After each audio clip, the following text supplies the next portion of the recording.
นะครับโอเค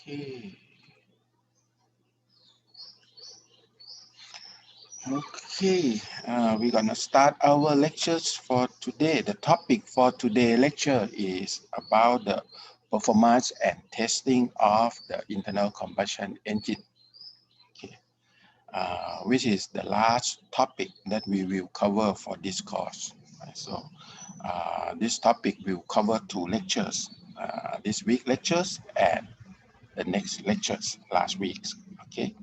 So the internal combustion engines are usually operated at the various speed, depend on the applications and the loading that we are going to use these internal combustion engines.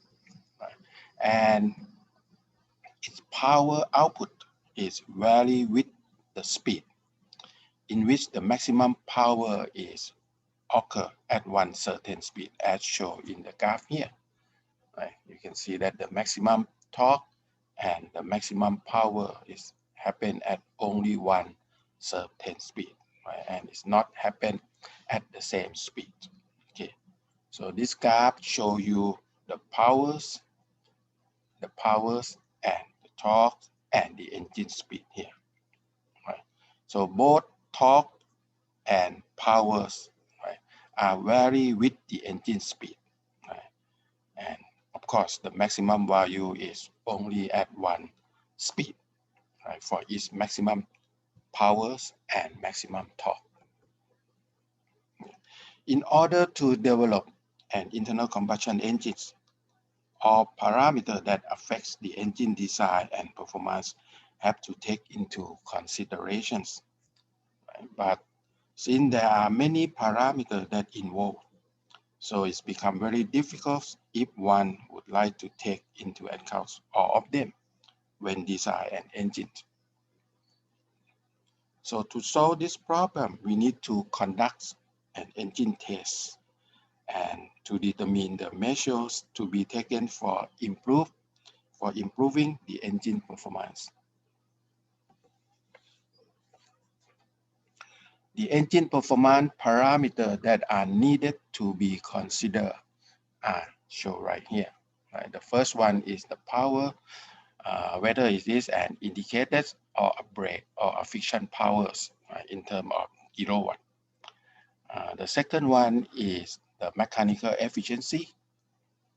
And the third one is the mean effective pressure and torque in terms of kilopascal for the mean effective pressures and Newton meter for the torque. The fourth one is the thermal efficiency and the heat balance. Number 5 is the air-fuel ratio. Number 6 is the volumetric efficiency. And number 7 is the specific output in terms of kilowatt per unit volume of that engine. Number 8 is the specific fuel consumptions in terms of kilogram of fuels, right, per kilowatt hours. Right? This show you the efficiency of the engines, right, and also how much the engine consume fuels, right, when it deliver the energy equal to 1 kilowatt hour. Okay, and the last one is the exhaust smoke and the emissions. So to evaluate the engine performance based on these parameters, right, or the parameter that we mentioned, we will look at first the maximum powers or torque that is available at each speed within the useful length of that speed. Okay. The second one, we will look at the length of the power output at constant engine speed, right, in order to evaluate the stability of the engine when running at that speed.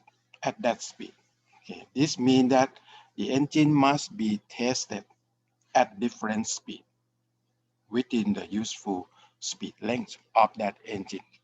Okay. And number 3, we will look at the brake specific fuel consumptions at its operating conditions within the useful length of the engine operations, right, in order to determine how efficient the engine is. The last one that we will look at when we evaluate all these parameters, the performance parameter, is that we will look at the reliability and the durability of the engines for the given length of operation, right, to ensure the engine lifetime operations and the engine safety. Okay. Now, to perform the engine test, we need to supply the loading to the engines. So we have to understand these following two definitions, right? The definition of load and the speed. The first one is the load, right, which is defined as the ratio of the power developed by the engines to the maximum usable powers at that same speed. So this load gives us the sense how good the engine can respond to the power that needed. The second one is about the speed, which is the revolutions per minute generated by the engine crankshaft. The second one, which is the speed, right, is always involved in the computations of power, design, and development of the engines. So that's why we need to understand this two terms, the definition of these two terms when we doing the engine test. Okay, now let's look at each performance parameter one by one. Right. Start with the indicated powers or the rate of doing work. Okay, this is defined as the actual or the first powers. Right. So indicated power is the first power developed directly by the combustion of the fuel in the combustion chambers. So in other words, it is the net work that produced in the cylinders. Right? And we can obtain this work only from the indicator diagram or the PV diagram that we all know, right? Or by using these equations, right, where the indicated powers, right, is calculated from the indicated mean effective pressure times the displacement of the engine or the sizing of the engine times the speed, the engine speed, divided by the number of crank revolutions for each power stroke per cylinders, right, in which we all know that for the 4-stroke engine, this N sub R is equal to 2, and for 1-stroke engine, it is equal to 1. Okay.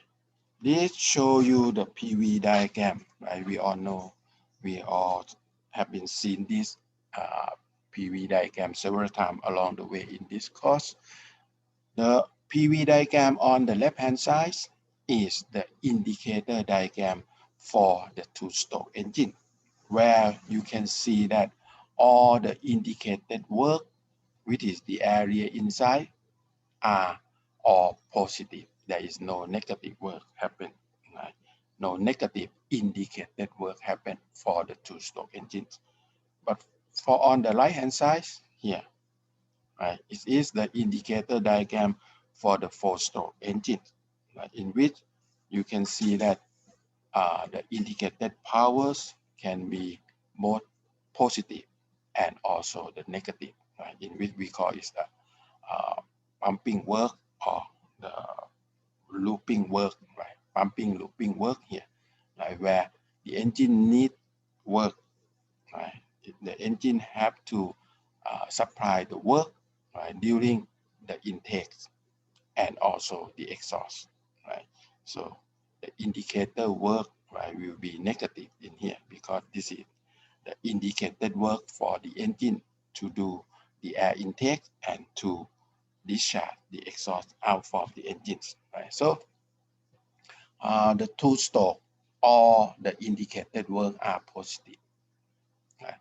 But for the 4-stroke, right, some are positive and others are negative works, right? So the net indicated work that come out from the four-stroke engines, right, will be the net area between the positive and the negative area here.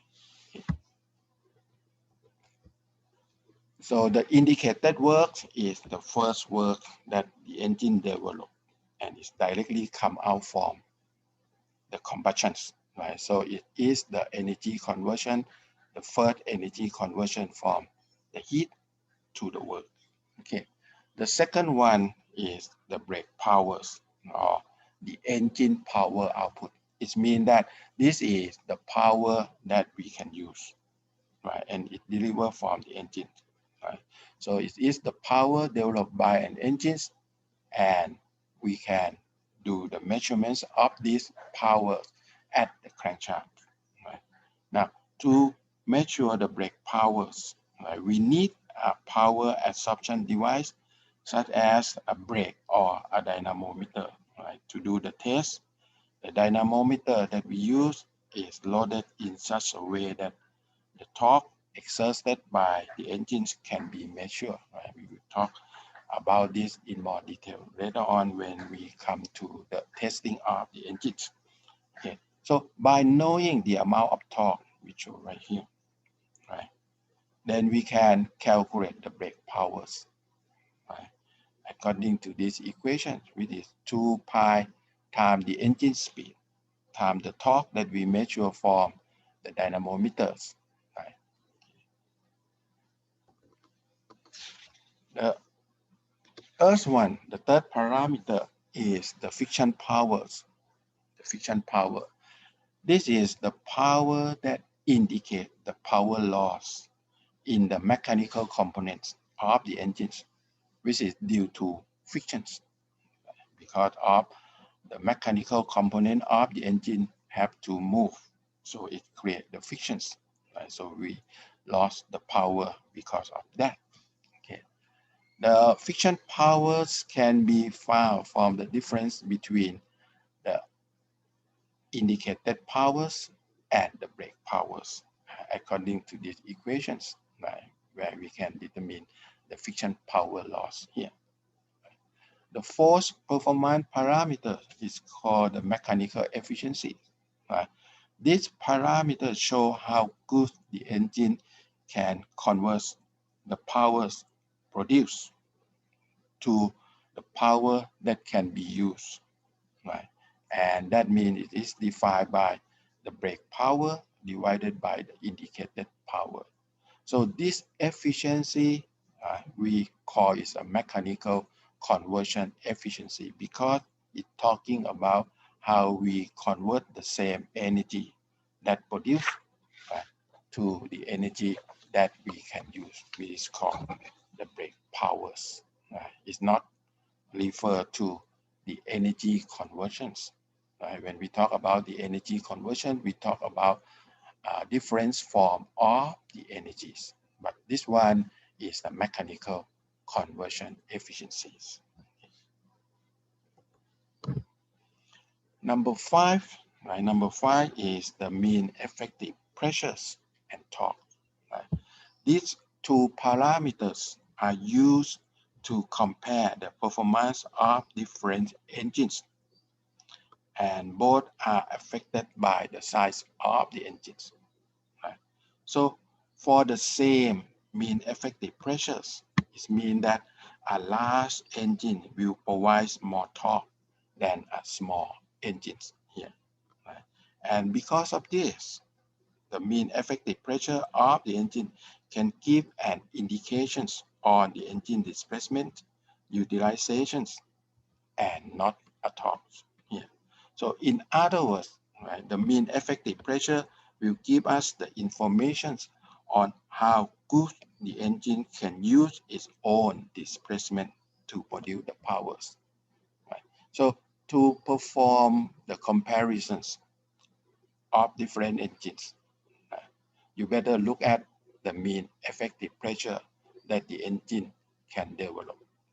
Okay, because this is the proper performance parameter that you can use to compare the performance of the engines, right? Because this mean effective pressure show you that with this displacement of this engine, right, how good that it can develop the powers, right? Because if you go back to indicated powers, right, you know that we have to use the mean effective pressure, right, to calculate the indicated powers here, right? So it's better to use this mean effective pressure to compare the performance of different engines, right? It doesn't mean that engine with higher power is always better.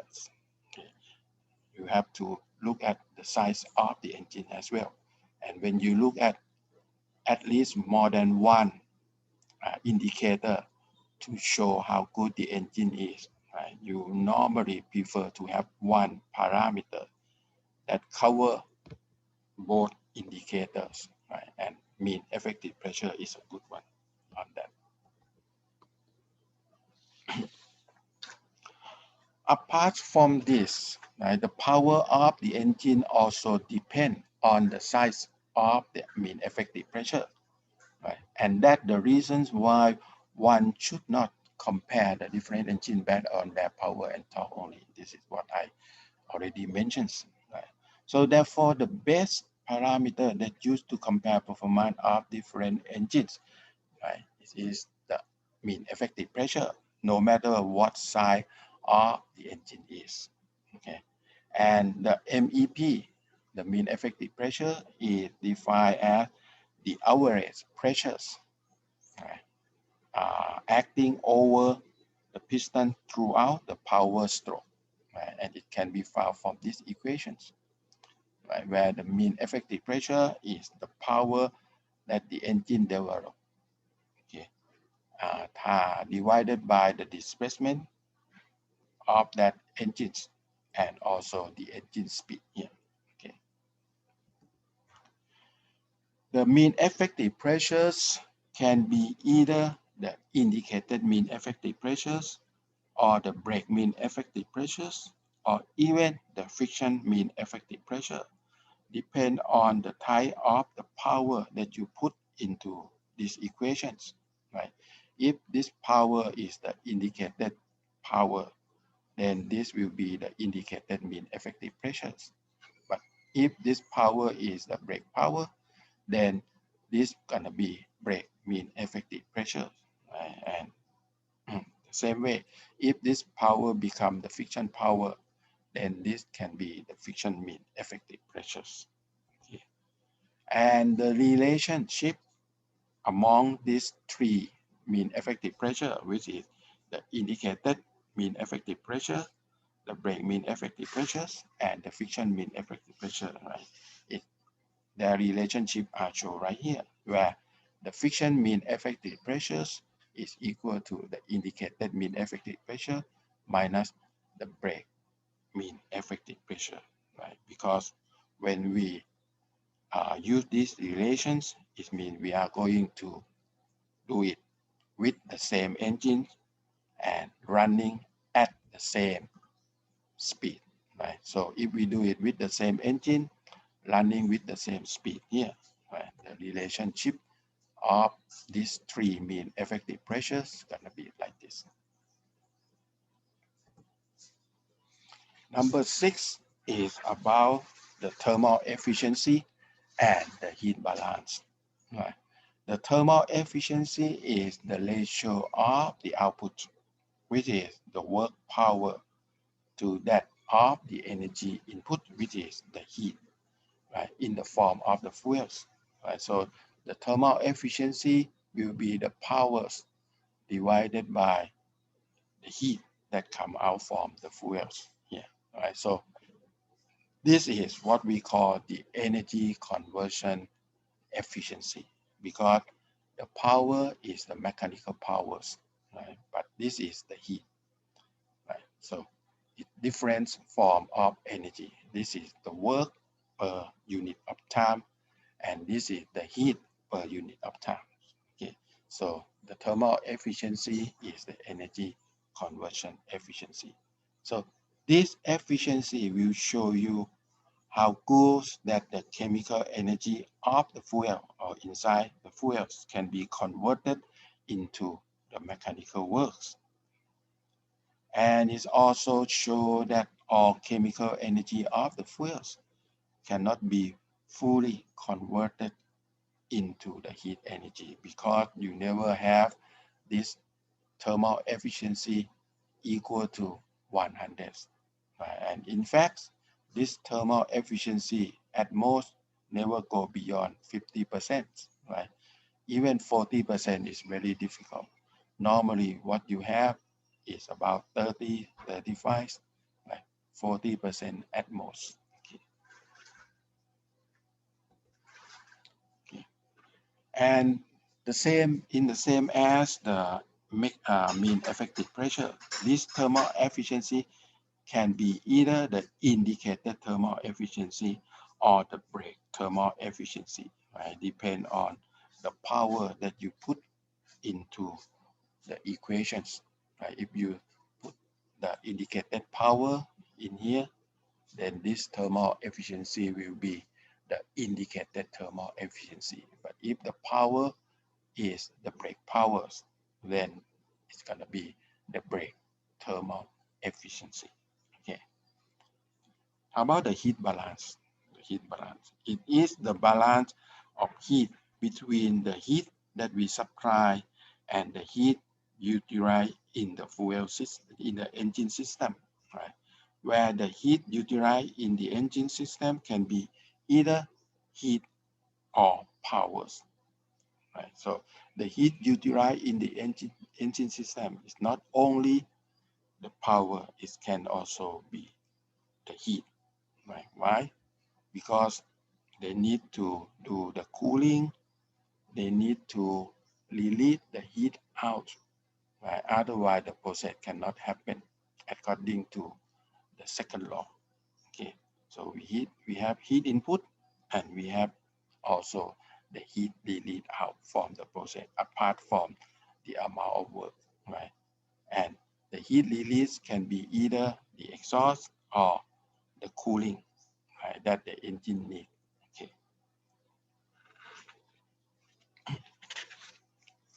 To perform the heat balance here, right, we need to prepare the heat balance sheets or the heat balance tables, right, that will provide the necessary information concerning the performance of the engine.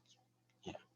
Right. And the value of the heat or the powers that provide in the tables can be either on the second basis or minute basis or even on the half-hour basis. Or that means we can talk about the energy that we put into the heat balance sheets or the tables, right, based on the energy per second, and the energy per minute, or energy per hour, right? It depends on what unit that we are going to use or what are the requests that they ask us to do the heat balance based on what? Based on the minutes basis or the second basis or an hour basis. Okay. The beginning of the heat balance always starts from the heat supply rates from the fuel because this is the original power or the original energies that supply to the engines. Right? So we have the rate of heat provided from the fuel is equal to the mass flow rate of the fuels or the fuel mass flow rate times with the heating calorific value or the heating value of that fuels. Okay. And the rate of heat utilization in the engine system or the heat utilized in the engine system consists of what? The first one, of course, it is the power output, right, that we receive from the engines, right? So this brake powers, right, will be equivalent to the amount of heat, right? We call it Q dot BP here. Okay. And then the second one is going to be the heat carried away by the cooling water, right? Because the engine needs cooling, right? So we circulate the water inside the engines to release the excess heat out from the engines. Okay, so this is the cooling water, and the amount of heat carried away by this cooling water is the mass flow rate of the water that's circulating inside the engine, times with the specific heat of that water, times with the difference of the temperature of that water in and out from the engine. Okay. The third heat utilized in the engine system is the heat carried away by the exhaust gas, right? Because after combustion, we have the exhaust that we have to release out, and that exhaust still have higher temperatures, right? So the amount of heat carried away by the exhaust gas can be calculated in the same manner as the cooling water here, right? Because we will calculate from the mass flow rate of the exhaust gas times with the specific heat of that exhaust gas times with the different temperature between what the exhaust gas and the ambient temperatures. Okay, so this is the amount of heat carried away by the exhaust gas. Okay. Number 4, or the last one, is all about the heat that at this moment, right, in this course, right, we do not go any further into the detailed calculation of all of these heat, right? So we sum all of these heat all together and we call it the heat unaccounted, right? QUN here, right? The example of these heat are what? The heat loss from frictions, right? Remember when we talk about the friction and lubrications, right? Some frictions come out from heat, some friction come out from mechanical motions, right? So we have heat loss from frictions, we have heat loss due to radiations, we also have heat loss due to convections, right? So since we do not go into detail on how this can be calculated, right, one by one, for example, what is the formula to calculate the heat loss from the friction, what is the formula for calculate the heat loss from radiation and also from convections. We do not go into detail about it. So this amount of heat, right, we can find it from the original heat, which is the rate of heat transferred by the fuels, right, minus all about the heat that we just mentioned, right? No matter it is the rate of heat that equivalent to the brake powers, right? The rate of heat due to cooling, and the rate of heat that carry away by the exhaust gas, right? So we just use these simple equations to find out the amount of heat that is unaccounted, right? Yeah. And this one show you the examples of the heat balance sheets or the heat balance tables. Right? We have 3 columns altogether. Right? When you have been asked to do the heat balance, right? You have to perform the heat balance and show this heat balance sheet. Right? It consists of 3 columns here. The first column, right, give you all the items that involved in the heat balance, right? No matter it is the heat supply from the fuels, the heat that is converted into the brake power, the heat loss through the cooling water, the heat loss through the exhaust gas, and the heat that unaccounted, right, which is calculated by using the difference. Okay. The second column will be the column that you have to calculate according to the formula that given, right? Because this will show the amount of heat, each heat here, right? Or of each heat here, right? And the last column, okay, the second column depend on the request. If they ask you to perform the heat balance based on the second basis, then this will be the energy per second, right? But if they ask you based on minutes basis, right, of this term will be the energy per minute. Right? If they ask you to do based on hours, right, on the hour basis, then all the energy here have to be per hour. Okay. And the last column, right, give you the percentage, right, that all of this heat will cover. Right. The first one, of course, right, it is the heat from the fuel divided by the fuel, so it's 100%, right? But the rest is not 100 because it's that amount of heat divided by the heat come out from fuels, right? So it's not 100%. But when you sum all this together, right, no matter the heat for converted to the brake power, the heat from the cooling water, and the heat from the exhaust gas, and also the heat unaccounted for. When you sum all this together, it's gonna be 100 here. Right? So this is the heat balance sheet or the heat balance tables. Okay. Number 7, right? The performance parameter. We still in the performance parameter of the engines, right? And number 7 is the air fuel ratio, right? It is the ratio of mass of the air to the mass of the fuel in the air fuel mixtures, right? This ratio will affect the phenomena of the combustion or how the combustion can happen. And it is used to determine the flame propagation velocity and the heat release in the combustion chambers. Right? So the air fuel ratio, right,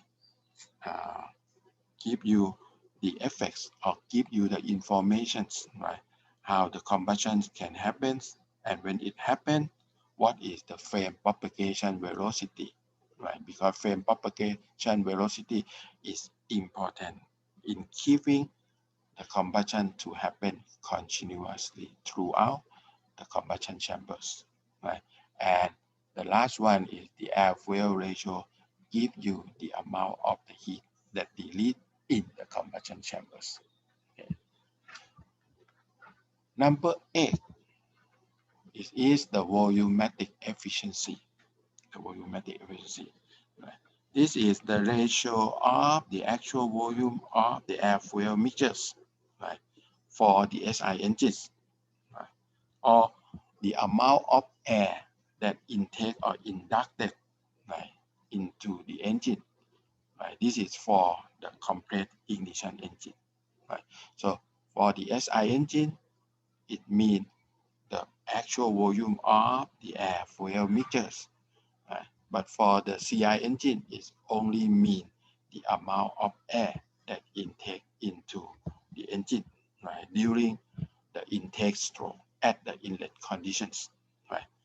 To what? To the sweep or the displacement volume of the engine cylinder, right? So the volumetric efficiency, right, is the ratio of this actual volume of the air fuel mixture or the air to the sweep or the displacement volume of the engine cylinders.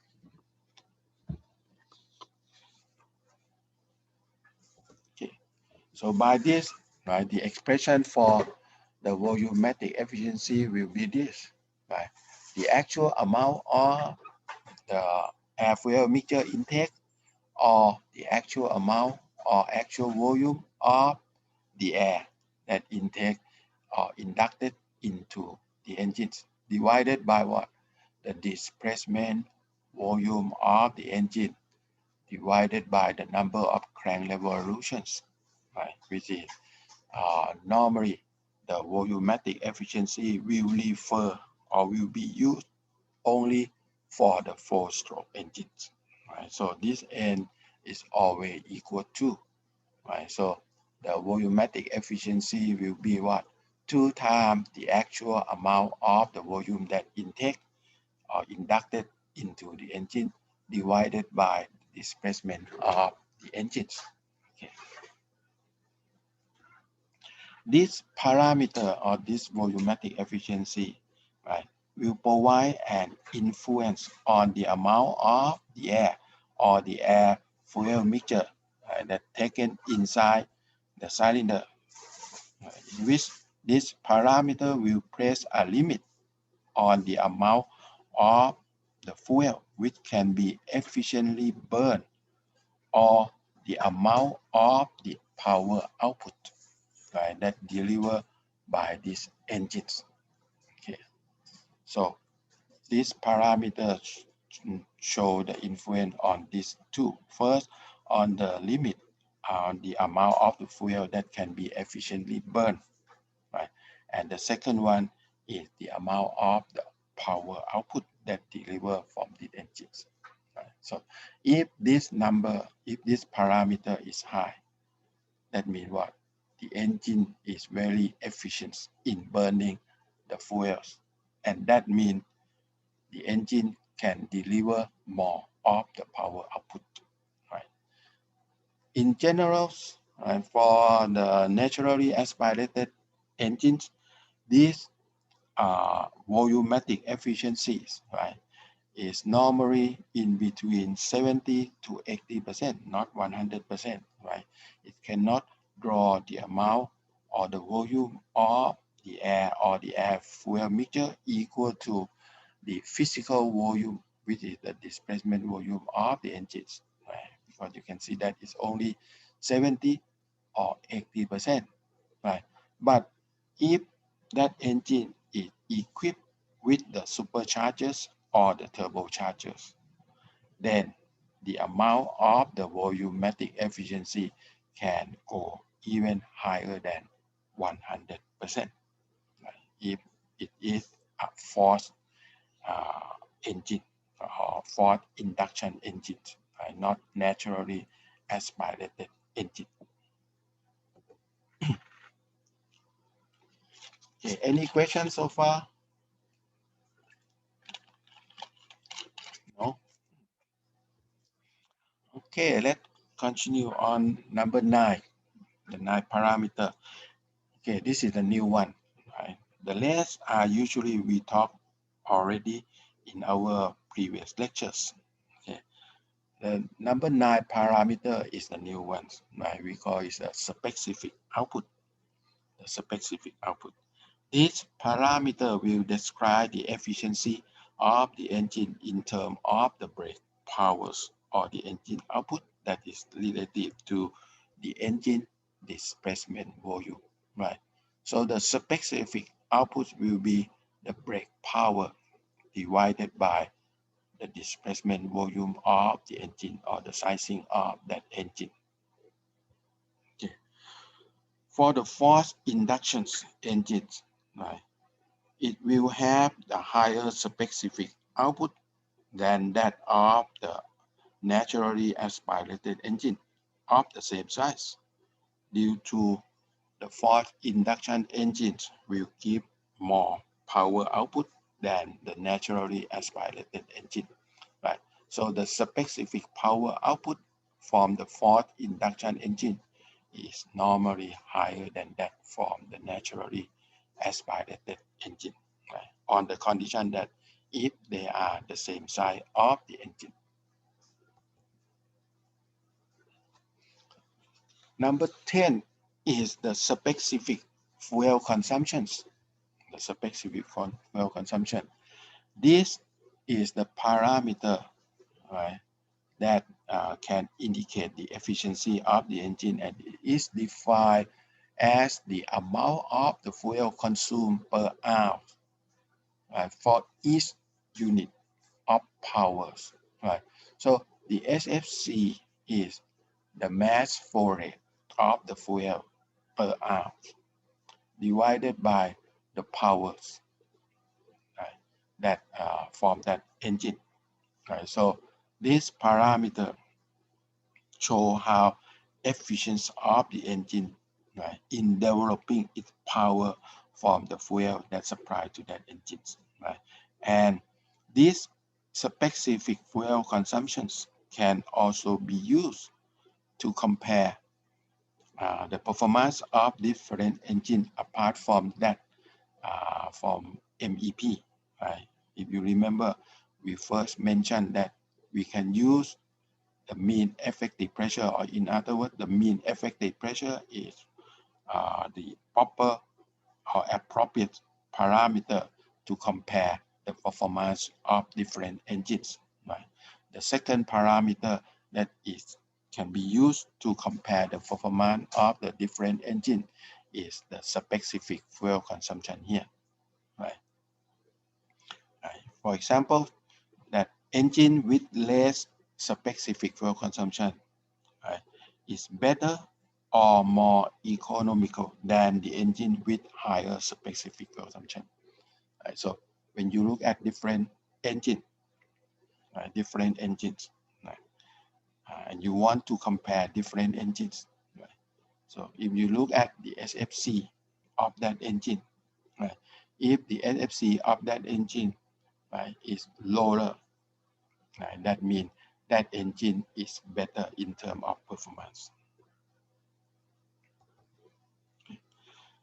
Okay, same as the mean effective pressures. The specific fuel consumption can be either the brake specific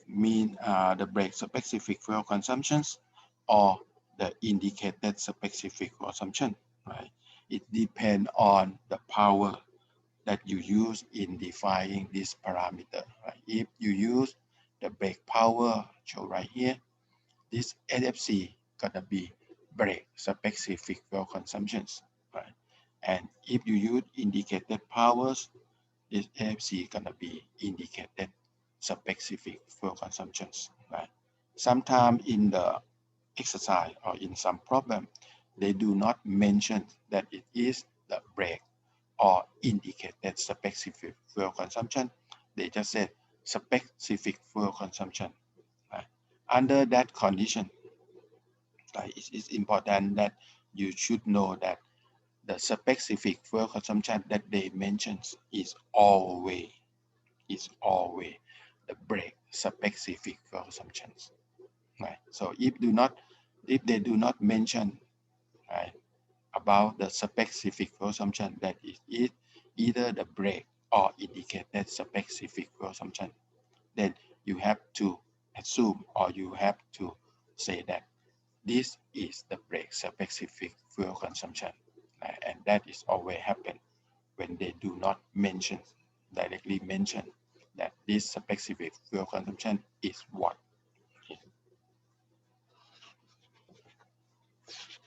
The last one, the last performance parameter is called the exhaust smoke or the emissions.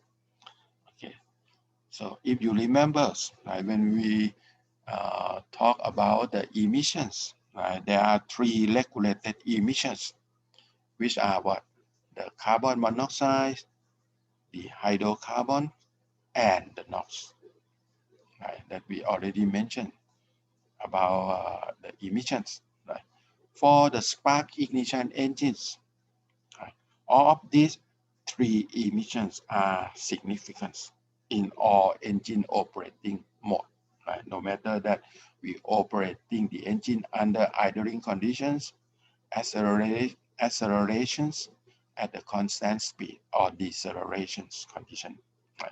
All these three emissions, which are carbon monoxide, the hydrocarbons, and the NOx, all of these are important for the SI engines, right? For the CI engine, right, important means it have to be minimum. Okay. Now, for the CI engine, the compressed ignition, because the CI engine normally use the lean mixtures, right? Lean mixtures here. So the CO, the carbon monoxide, is not so important, right? Due to the lean mixture here, right? We have more oxygen amount, right? So carbon dioxide, if it happen in very, very small amount. But NOx is important, right? But NOx is important, along with some other emission that come out in the CI engine or the diesel engine, which are what? The particulate matter, PM, right? PM, and also the smoke. Right? So For the SI engine, right, 3 emissions, which are carbon monoxide, hydrocarbon, and NOx. All of these are important in all operating conditions of the SI engine. But for the CI engine, carbon monoxide is not important. Hydrocarbon is also not important. Right?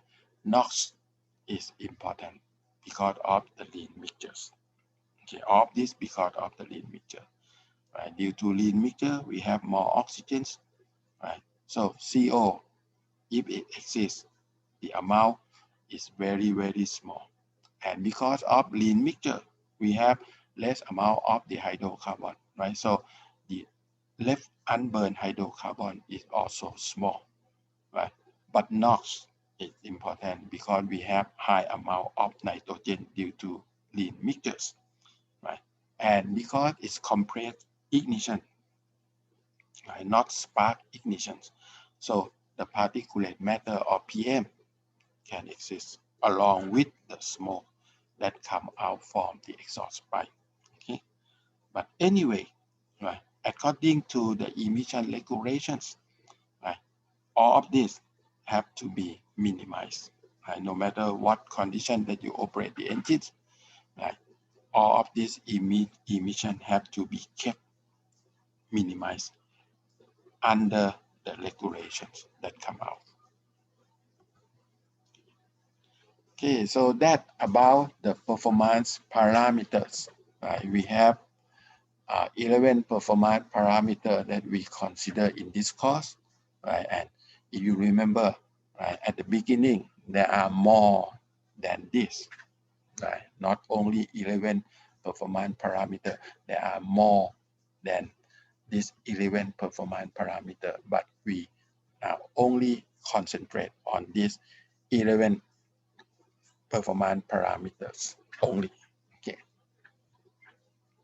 Look at the example, right, how to calculate the performance parameters. Okay. We have a 4-stroke, the petrol engine that deliver 35.75 kilowatt with a mechanical efficiency of 80%. The specific fuel consumption of the engine is 0.4 kilogram per hours per brake powers, right? So it's a brake power. So this is the brake specific fuel consumption. Okay, and the air fuel ratio is 14:1. Right, the heating value of the fuel is 41,000 something kilojoule per kilogram. Find out and indicated powers, friction powers, the brake thermal efficiency, the indicated thermal efficiency, the fuel consumption per hour, and the air consumption per hour. Okay, right. So they are going to calculate all of these performance parameters. Okay, so how we can find? Right? We know the mechanical efficiency that is given. Right? It is the mechanical conversions, and it is the brake power divided by the indicated powers. Right? We know the brake powers, so the indicated power can be calculated, right, and form the relationship between the friction power, indicated power, and the brake power. The friction power can be calculated also when we know the indicated powers. And since we know the brake power that is given, right, we have to find the amount of the fuel mass flow rate, right? And we already know the heating value here, right? So we need to find this mass flow rate of the fuel so that we can calculate the thermal efficiency in terms of the brake powers, right? So how we can get the mass flow rate of the fuels, right? We know from the specific fuel consumption of the engine, which is 0.4 kilogram per hour per the brake powers, right? So the mass flow rate of the fuel will be what? 0.4 times the brake powers, which is 14.3 kilogram per hour, right? So the thermal efficiency will be what? Right? We have to change this 14 14.3 from per hour to per seconds. Right? That's why we have 3,600 times up here. Right? So the brake thermal efficiency will be what? 21.5%. Right? So the heating value is 41 something kilojoule per kilogram here. Okay. How about the indicated thermal efficiency? Right? We do the same by just changing from brake power to the indicated powers. Right? So you can expect that the indicated thermal efficiency is higher than the brake thermal efficiency. Right? So it comes out to be 26.9% here. The fuel consumption already found, 14.3 kilogram per hour. How about the air consumptions? We know the air fuel ratio, which is 14:1. Right? So the amount of the air consumed by this engine per hour, right, will be 14 times the fuel mass flow rate per hour. Right? So it's 200.2 kilogram per hour. Right? So for each hour that you operate this engine, you have to supply the amount of the fuel equal to 14.3 kilogram. Look at the number. And for about amount of the air that you have to supply is 200.2 kilogram. Okay, right? If the density of the air is about 1, right, then the volume of the air that you have to supply is 200 cubic meters, right, per hour. Okay, about the second example, in a 4-stroke single-cylinder gas engine, the indicated mean effective pressure is 0.46 meganewton per square meter. The brake power is 9 kilowatt. The speed of the engine is 250 rounds per minute. The mechanical efficiency of the engine is 0.8, and ball to stroke ratio, B to L ratio of the engine is 0.66. Calculate the cylinder diameter or the bore of the engine and mean piston speed. Yeah, the mean piston speed is also the engine performance parameter. Okay? One of the engine performance parameter, the mean piston speed here. Okay, so how to get this? We know the mechanical efficiency, right? Which is 0.8. We know the brake power, right, which is 9 kilowatt. So the indicated power can be found, which is equal to 11.25 kilowatt here. Right. Now, from the displacement volume of the engine, which is the ball square times with the stroke and times with the pi over 4 here, right? We know the B over L, the ball to stroke ratio, which is 0.66. Right. So the amount of the displacement volume of the engine, right, we can calculate, right? But it's still based on the unknown stroke of the engine, L here. Right. So how to get this L here? We have to go back to our indicated mean effective pressures, right? Where our indicated mean effective pressure is equal to the indicated powers divided by what? The displacement volume of the engine and the engine speed, and time with the number of crank revolutions. Right? So we have the displacement volume right here, right, in these expressions. So the displacement volume of the engine, another displacement volume of the engine equations, right, can be found from the indicated mean effective pressure, which is shown right here, where we know the amount of the indicated mean effective pressure which is given. We know we just find out the indicated powers, right? We know the speed of the engines, right? We know it is the 4-stroke engines, right? So we use this equation along with the previous one, right? That we find out from the definitions of the displacement volume. This is from the definitions. But this is from the performance, right? So we equate these two together, right? So we can solve for the stroke of the engine, which is equal to what? 0.325 meter. Right? And since we know the stroke of the engine, we can calculate the mean piston speed, which is 2 times the stroke times the engine speed. Right? We can also calculate the cylinder diameter, which is the bore of the cylinders, right? Which is equal to 0.66 times the stroke here. Okay. So these are the two examples, right? Illustrate how to use the formula that is given in defining the performance parameter of the engines. Okay. Any questions before we go to the testing of the internal combustion engines? Any question about the performance parameter of the engine?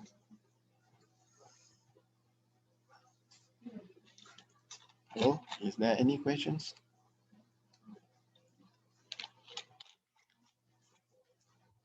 Hello, hello, hello, hello, no answers. Are you with me? Hello, hello, hello. Okay, if there is no questions, then we're gonna continue. Okay, so the next topic is the testing of the internal combustion engines. Right. The engine test can be starting from simple measurements of the fuel and air flow to complicated measurements such as the injector needle lift diagram. Right. If you mention when we talk about the fuel meterings, right, we show you the graph on the lift diagram of the injector needle, right, that it will go up and then go down. Okay, so this is a complicated measurements. Okay, and another complicated measurement is finding the swirl patterns of the air that introduce into the cylinders, right? Or by taking the photograph of the combustion process, right? So the engine test can start from very simple measurements, right, such as the simple fuel and air flow, right, to a more complicated measurement, such as finding the lift diagram of the injectors or finding the airflow swirl patterns that introduce into the cylinders. Right? If you remember about the stratified engine that we mentioned about the swirl of the airflow, right, and the swirl of the fuel, because in the stratified engine we don't need a homogeneous air fuel mixtures, right, inside the cylinder. And when we talk about the combustion process, right, I show you the picture how the combustion happens throughout the combustion chamber, right? So that one we have to take the photo, right? Take the photo, right, in the combustion chamber. So it's under a very severe conditions, right? So it becomes complicated. Okay. However, right, for this course, right, we will concentrate only on the certain basic tests and measurements. Right? We will not go into a more complicated one, just go over on some basic tests and measurements.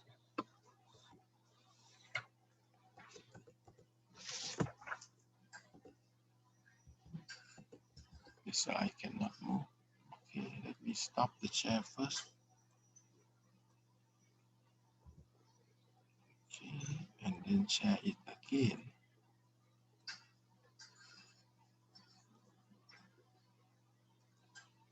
Okay.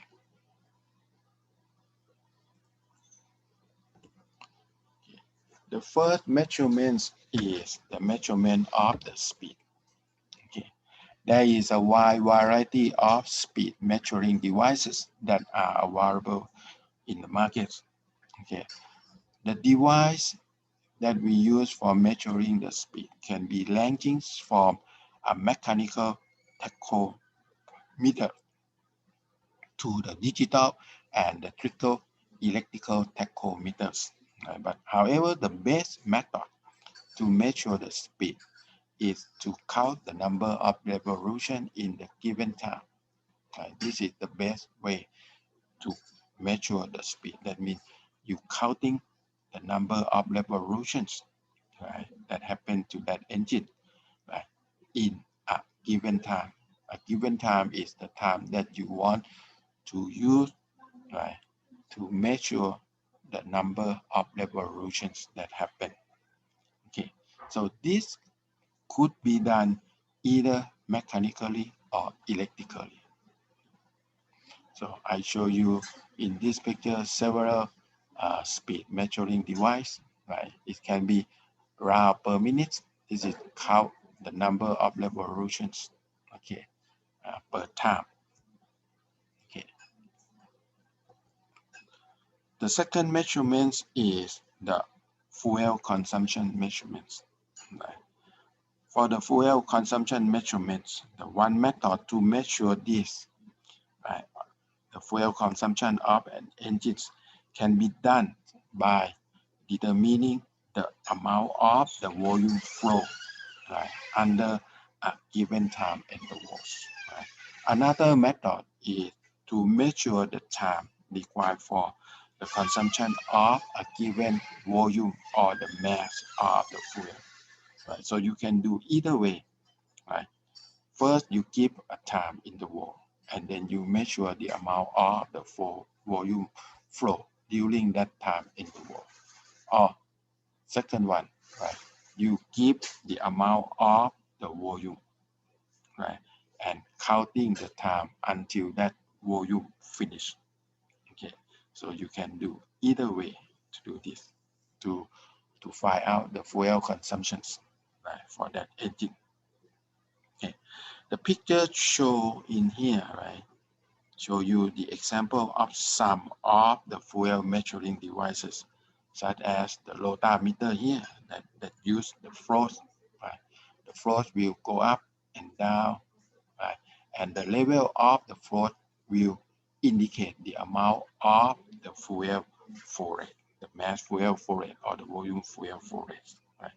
And this one is the electronic fuel flow meter, where you see directly on the display the amount of the fuel flow rate show on the display.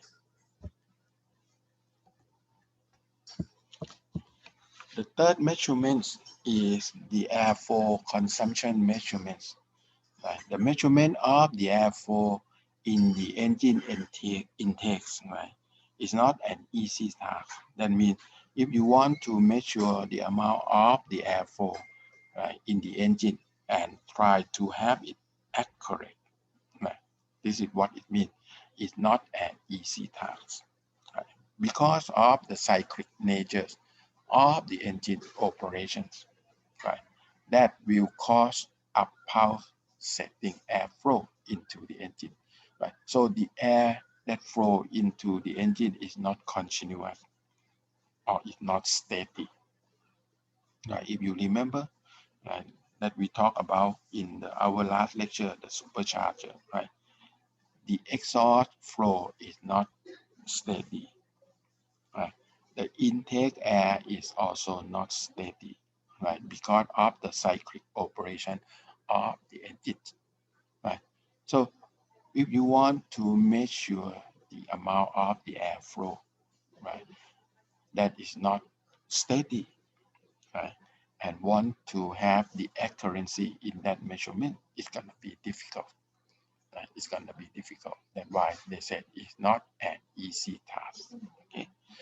Anyway, we have to measure the amount of airflow anyway, So we figure out how to do the airflow measurements, and there are three methods that I would like to mention here that we can use for the airflow measurements. The first one is the air box method. The second one is the positive displacement meter, and the last one is the viscous flow air meter. Okay, let's look at the first method, the air box method here. In this method here, we have a large surge tank. Right? We will have a large surge tank here, and the amount of the intake air, right?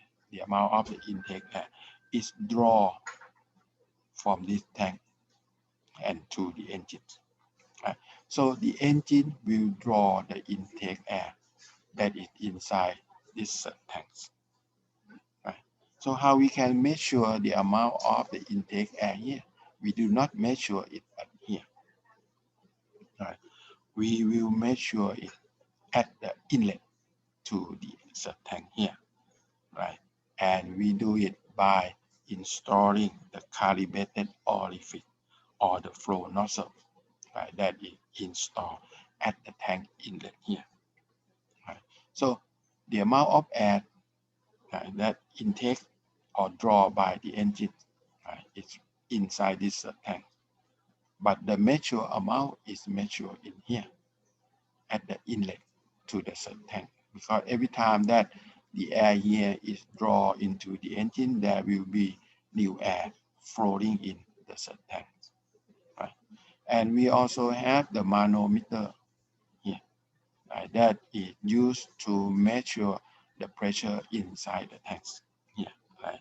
And we will use this pressure to determine the amount of the air intakes by the engine. Okay. This gives you another pictures of the air block method, right?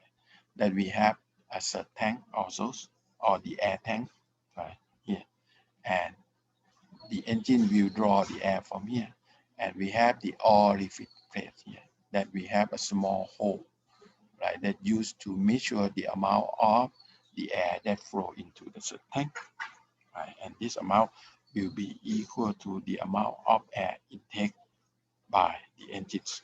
Right? And again, we have the manometer here, right, that we will measure the different height that happen, right, in the manometers. Right? We call it delta HW, because inside here is the water. Right? So we use this manometer to measure the pressure inside the tanks. How we can measure it, right? How we can calculate in order to get the pressure of the air inside the tank here. Right? We do it by using this expression. Right? We do it by using this expression, where the head of the air in terms of meter, right, can be calculated from the different height that we lead from the manometer here, times with the density of the water divided by the density of the air. Right? So we know the head of the air here. How about the pressures of the air? Right? Since we know the head of the air or the height of the air here, we just simply time it with the density of the air and time with the acceleration due to the gravity, right, or the G, right? Or in other words, we can use the formula, the pressure equal to rho GH, where H is this HA, right? So that we know the pressure inside this tank. Okay.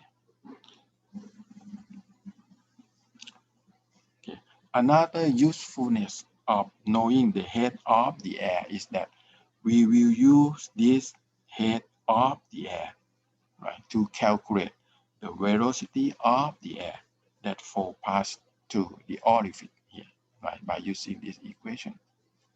Right? We know the head of the air, we know the acceleration due to gravity, right, and we time it by 2 and take the square root, then the velocity of the air come up. Right? From the velocity of the air, we can further calculate the volume flow rate of the air, right, passing through the orifice, right, by using this formula. Right? We know the cross sections of the orifice. We know the velocity of the air, right? And we know the discharge coefficient. This CD is the discharge coefficient of that orifice. Right? So we know the volume flow rate of the air. How about the mass flow rate? We just simply time with the density. Right? Then we know the mass flow rate of the air that pass to the orifice. Okay. This picture show you the mass airflow sensor that used in the Ford engines.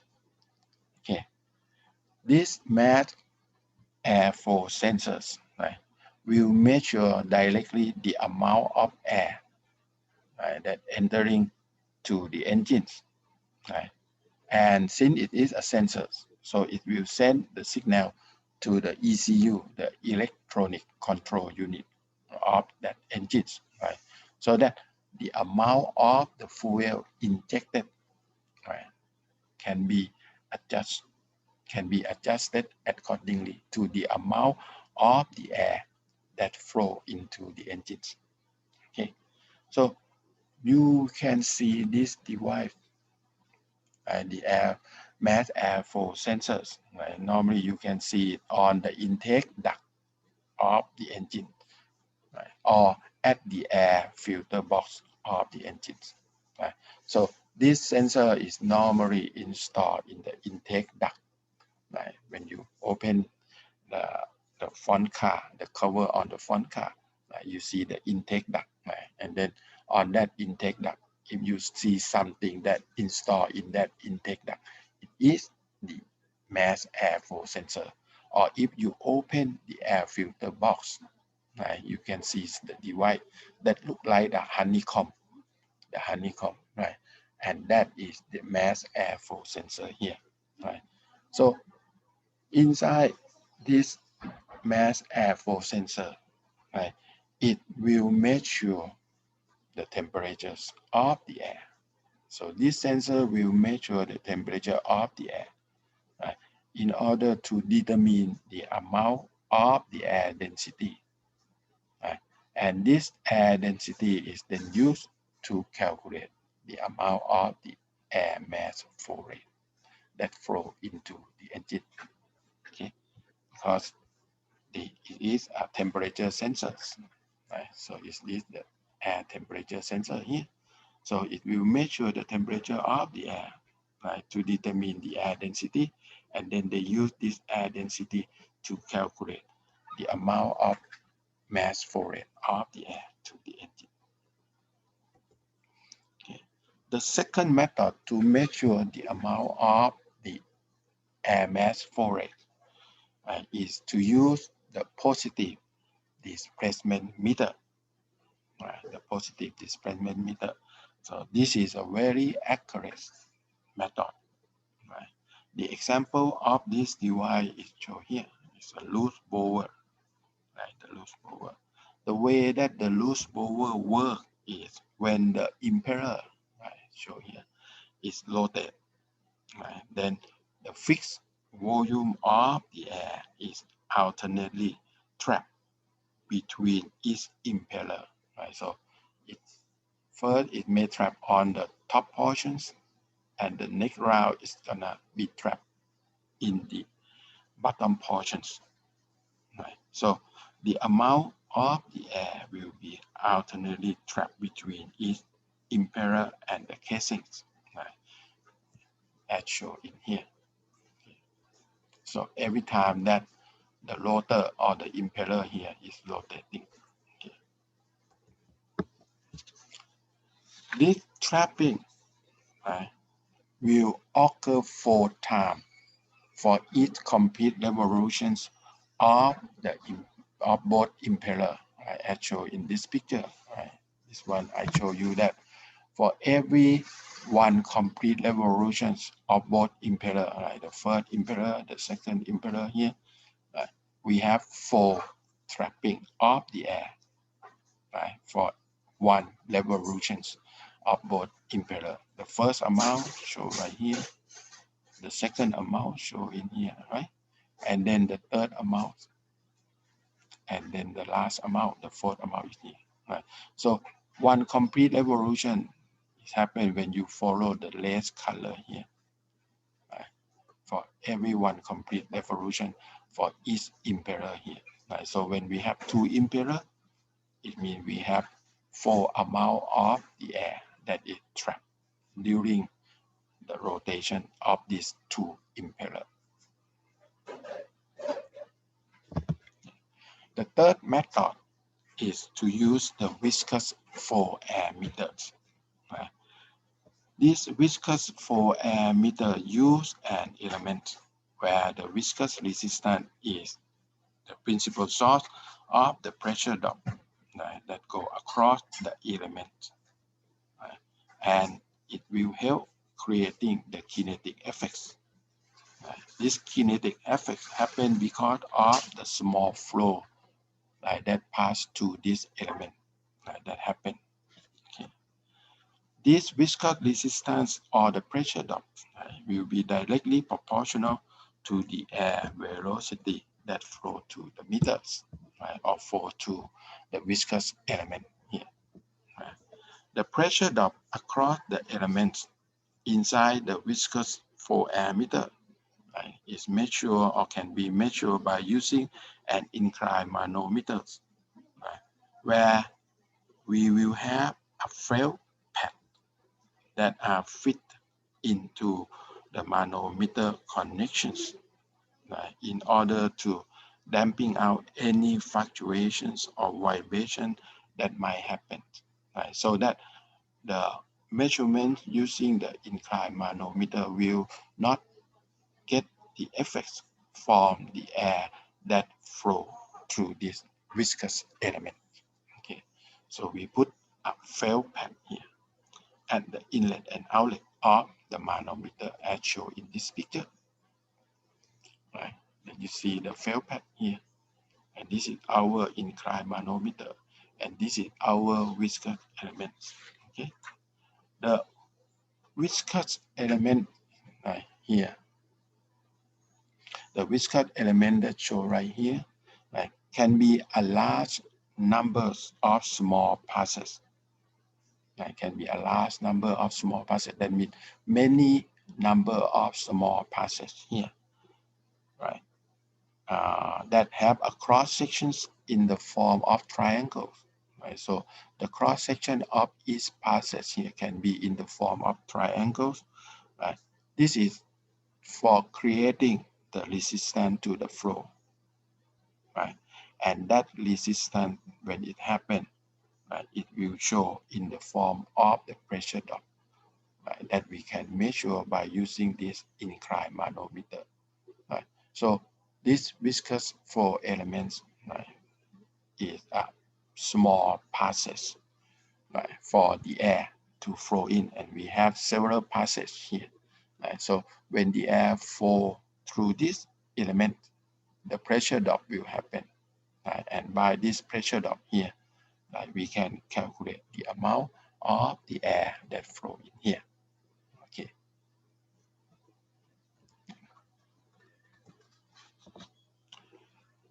Sometimes we will put an additional damping vessel, which is shown right here.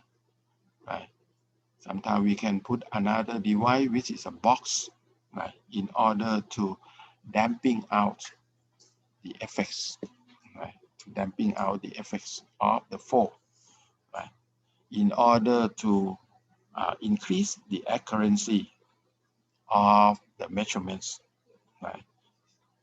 If we put this intermediate damping vessel here, right, it will reduce the effects of the pulsation due to the backflow. Remember, this is the intermittent flow, not a continuous flow, right? So when the air flow through this airflow measuring device here, right, if the engine stop intake the air, right, the air may flow back here, right? So sometimes we put another box here, right, to relieve the amount of the backflow of the air, right, so that it will not interfere with the air that flow in here, flow through these directions, right? So sometimes we put an intermediate box here. We call it the intermediate damping vessels, just to prevent the backflow here. Backflow happen because the engine not receiving the continuous outflow, right? The engine operates under cyclic operation. So sometimes it receives the air, sometimes it's not receive the air, right? But the air intake here flow continuously. Right? So when the engine do not receive the air, the amount of the air that first will go to the engine, now it cannot go. It might fall back. And when it fall back, right, it may collide with the air that flow in these directions, and it will result in vibrations. And when vibration happen, the measurement here will not accurate. Right? So instead of having only the fail pack here, right, sometimes we put another box here to relieve the damping effects due to the backflow. Okay. The next measurement is the measurement of the engine torque and brake powers. Right. The apparatus that permit the measurement of the torque and the brake power of the engine, we call it a dynamometers. Okay. This picture shows you the engine testing apparatus. Right. The left hand side is the engine under test. The right hand side is the dynamometers. Right. Both engine and dynamometer are connected with each other by using a coupling here. Right. The speed measurement meter is the tachometer here that will measure the engine speed. Right. The engine speed. And we have the scale and the torque arm. Right. This scale is the force scale. Right. It used to balance the dynamometer under testing. Right. So because when the engine runs, right, this dynamometer will checking.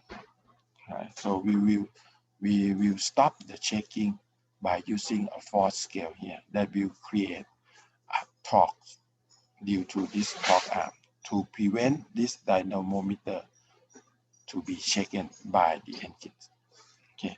So if the dynamometer here stop checking, so that means the torque that provided from the force scale now equal to the torque that produced from the engine.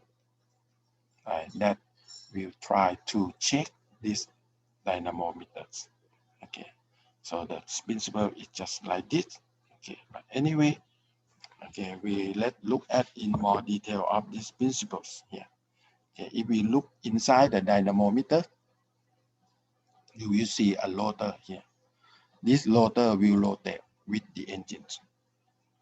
Okay, it is driven by the engine that is under test. Okay, and this rotor is coupled, right, either electrically, hydraulically, or by frictions, depend on the type of the dynamometer used. We will talk more detail later on the type of the dynamometer. But this rotor, right, will couple, right, to the stator here. The stator is the casing, which is the fixed portions. The rotor is the moving part, right? So this rotor is coupled to this stator, right? The way it's coupled, it can be electrically coupling or hydraulic coupling or by friction coupling, depend on the type of the dynamometer. So now, when the shaft is rotated, right, the shaft here that connect to the engine is rotated, right? This rotor will rotate and it will create the peripheral distance that will move to the distance equal to what? 2 pi r per 1 revolutions. Okay, 2 pi r per 1 revolution. And this rotor will move against the coupling force because it's coupled with the stator here. Right. So since it's coupled with the stator here, when this rotor moves, it will create a coupling force. Right? A coupling force. If you remember, a coupling force is two forces that have the same magnitude, but it is in different directions. Right? So a coupling force happens here. Right? This coupling force is, in fact, it is a drag force or the friction force, right, that resists the motions due to the rotor. Okay. So when coupling force happen, it will create the amount of work. So the amount of work per revolutions will be what? 2 pi time the coupling force time with what? Time with the radiance of the rotor.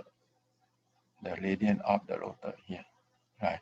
So the coupling force here time with the radiance of the rotor time with 2 pi will be equal to the amount of work per revolutions. Okay, so this coupling force, right, when it time with the radiance of the rotor, right, it creates the momentum, right, which create the turning moment, which is equal to what? R cross F here, the R cross F here, right? So it creates a turning moment here. And this turning moment here will be balanced by the external moment. Right? The external moment is the moment that we will supply to these dynamometers. Right? And this external moment is coming from what? From the force scale here. Right? That means we put the force acting on the dynamometer. This force time with the arm of the dynamometer that we measure from the center of the rotor to the end of this force. Right? So the turning moment that happens due to coupling, which is R cos F here, right, will be equal to the external moment that we provide to the dynamometer, which is equal to R time P. R time P. So R cross F here equal to R time P. That means what? That means the work per revolution is now equal to what? 2 pi times the big R and time with the force P, the external force P here. Okay, so we can get the amount of work, or we know the amount of work per revolutions by knowing the amount of the force P that we provide in here on the scale and time with the letter R, right? This R we call is the torque arm, the torque arm here. Okay. And then the work per minute, right? This is the amount of work, right? How about the work per minute? The work per minute can be calculated by timing the work by the engine speed, by the engine speed here. So the work in the previous one, 2 pi rp now, right? We change it to the work per minute by timing with the engine speed here, right? And then from the work per minute, right, we change it into the work per second, which we call the kilowatt hour, right? So we have to divide it by 60 and divide it by 1000 here, right? So now we don't call it the work per second, we call it the power here. Okay. One thing that you have to notice is that in this formula, right, the powers of the engines that we receive from the dynamometers, right? In this formula, right, there is no number of crank revolution involved in the formula, right? So that means what? No matter that the engine is operate under 2-stroke or 4-stroke, right? If we put it on the dynamometers, right, the power of that engine, right, can be determined from this equation.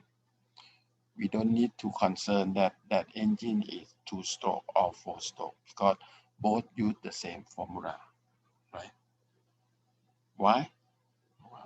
Why they use the same formula and we don't need to concern it is a 4-stroke or the 2-stroke, because what we do is we measure the effects of the engine that is done on the dynamometer.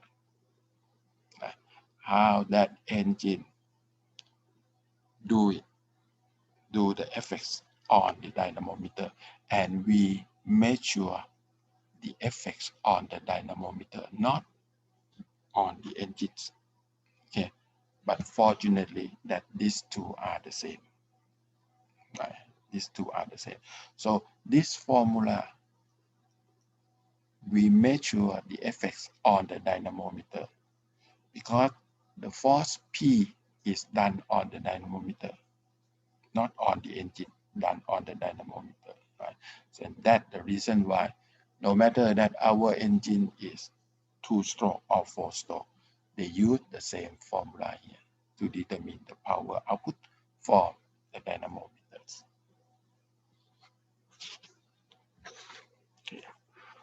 Okay, so that is the principle of how dynamometer works, no matter what type it is. Okay, now let's look at the type of the dynamometers. Okay, the first type we call is the fluid dynamometers, in which the frictions inside, remember, right? The principle is we have the rotor coupled with the stator, so when the rotor runs, it creates the coupling force because of the frictions. Okay, and this friction can be either electrical frictions, hydraulic frictions, or mechanical friction itself. Okay, so the first type of the dynamometer, which is the fluid dynamometer, the friction is created by the fluid. That's why it's called the fluid dynamometer.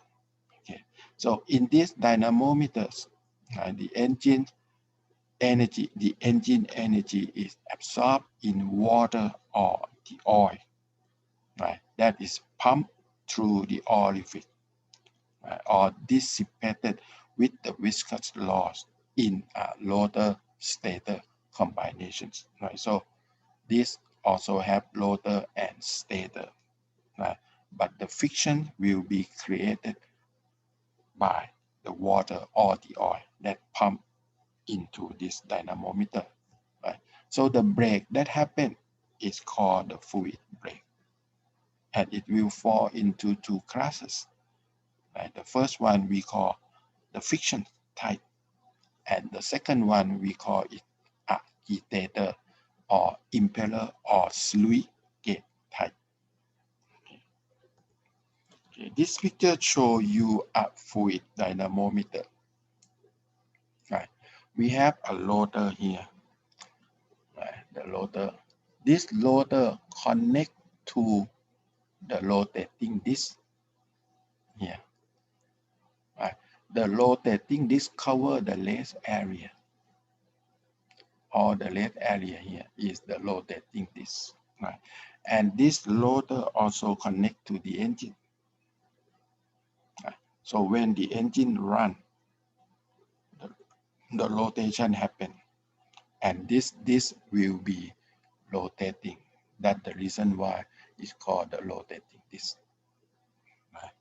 Okay, and due to the rotations, right, the water inside the dynamometer, where is the water? The water is here. The water is in this area. This area, right, covered two portions. The first portion is on the rotating this surface, this side, which is moving. The second surface is on the stator housing, which is fixed. Right? So when stator housings attached to the rotating this here, it creates a space here, an empty space here. So we send the water to flow in here. Right? The water will flow in here. Then the rotating disc here start to rotate because of the engine run. So the water will circulate inside here. Right? It will circulate inside this volume. And due to the circulations, right, it will create the coupling force.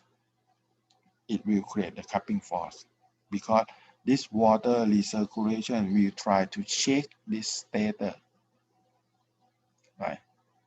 because of the hydraulic force that happened due to the circulation. So we measure the amount of force by using the torque meter here to see how much torque that happened here. And since we know the torque, then we can calculate the brake power that come out from this engine.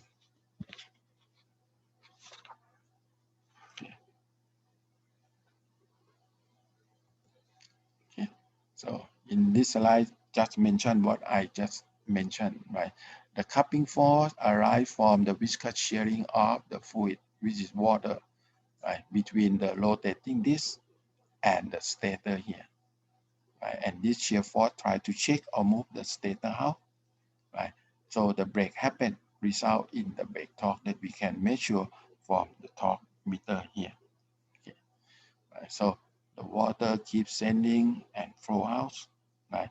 And this keep rotating because of the engine running, right? So the water that flow here will circulate in here before it go out, and due to the circulation here, it creates a hydraulic shear force, and this hydraulic shear force will try to shake this stator, right? We will try to shake this stator, but since this stator is fixed, right? So a brake happen, right? Result in what? A brake torque that we can measure by using this torque meter. Okay. So this is how the fluid type dynamometer works, right? And that is the first type that we call frictions. Okay. The second type, we call it the agitator or impeller or surrogate type. Okay. The cupping force, right, occur because of the change in momentum of the fluid, while the fluid or water is transported from the rotor vane side to the stator vane side or to the casing side, back and forth again and again. Okay, so let's look at these pictures. This portion is called the water at the rotor vane side. Right? This part, okay, this part is called the rotor vane side. This is called the casings or the stator vane side, which is fixed. Okay, and the red color here is the surrogate. Okay, for those of you who do not understand what is the surrogate is I show you right here. Right? This is what we call the surrogate. Right? It's open and closed to allow the flow, right, to flow past to the gate here.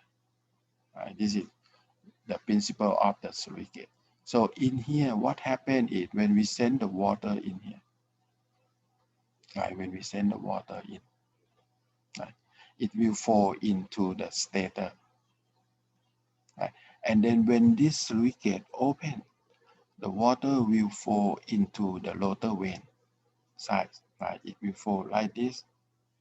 And then the rotor vane will send, because it's rotating, right? The rotor vane will send the water back here. And then the stator vane again send the water back into the rotor vane, right? So this thing happen on and on and on, right? The way the water flow will go like this back like this. Right? Difference from the circulation. The circulation is go like this on and on, circulating, right?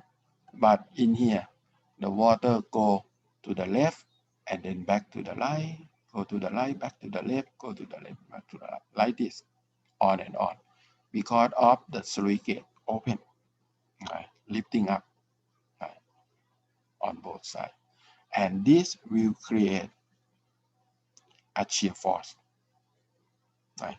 So the shear force again will try to shake or move the stator housings. So the brake happen and result in the brake torque. Now, this can also measure by a torque meter. We do not show right here. It do not show. Oh, this is a tachometer. Okay, do not show the torque meter here.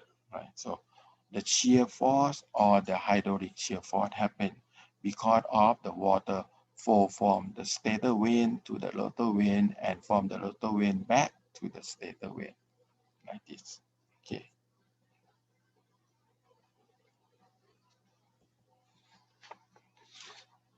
So this is what I mentioned right earlier. The vane of the rotor direct the water outward toward the stator vane, which redirect it back to the rotor. So what happened is we have a highly turbulent process that happened, and it will repeat again and again, right? Because of the water flow back and forth between the rotor vane and the stator vane, right? So the change of the momentum happened, right? And this change of the momentum, right, will occur as a reaction force to the stator housing or the hydraulic shear force. Right? It will create the hydraulic shear force due to the change of the momentum that experienced by the water as it change the directions. Right?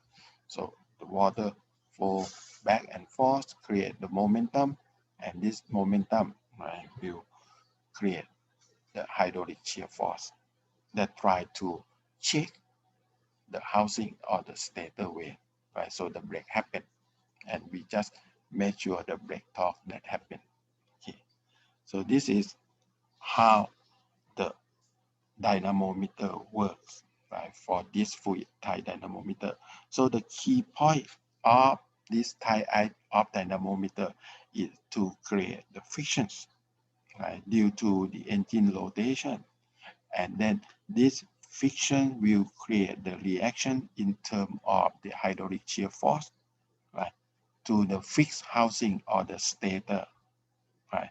And then we can measure that reaction force to that stator or that housing in order to determine the torque from the engines.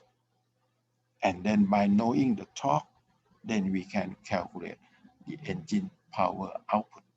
Okay. So this is what the fluid type dynamometer is doing. Okay. So I think we will stop right here. Okay. We will stop right here, and we leave the rest for our next lecture last week, which is gonna be the last lecture for this course. Okay. So any questions?